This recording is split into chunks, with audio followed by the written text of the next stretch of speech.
Okay, since we're doing a giveaway with these rods, I thought I'd show you some really cool little activities you can do that are linked to the lessons that we have, because we use these resources in our lessons all the time. But I want to show you some little 5-10 minute activities that you can do with students to reinforce that repetition with variety, and for being a bit more technical, the idea around spaced learning. We know the effect size of that is huge and it's so important. And if you've seen one of my workshops, you'll hear me go on about that using sports analogies. So this is what the rods come in for those who've already purchased some, or for those that are in the drawer. And this is the small ones that you get 15 sets of those. Look at me setting them up beautifully. Marketing 101.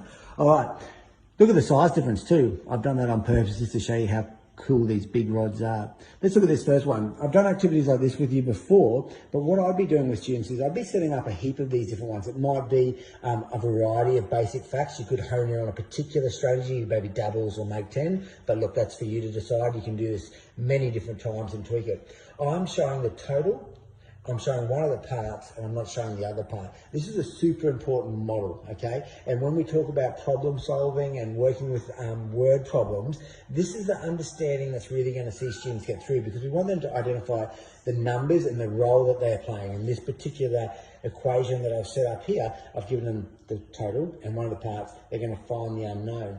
Now, I would have 5, 6, 7 of these set up on the carpet when the students walk in. They could go grab their maths book, or you could give them a little whiteboard, whatever way you want to do it. And you're going to get them to identify the part that's missing. But this is something Jude's really honed in with me.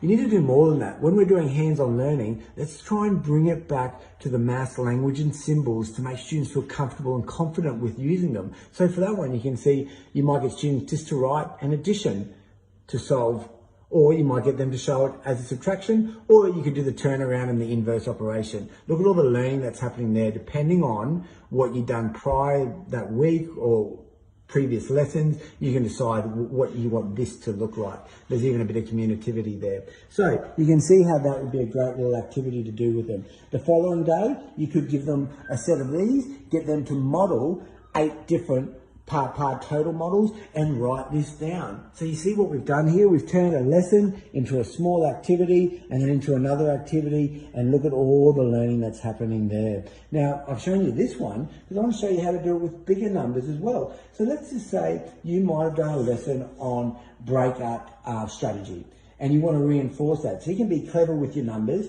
So with this number here, I'm getting students to look up 28 as a total. The part's 15, they need to identify the other part.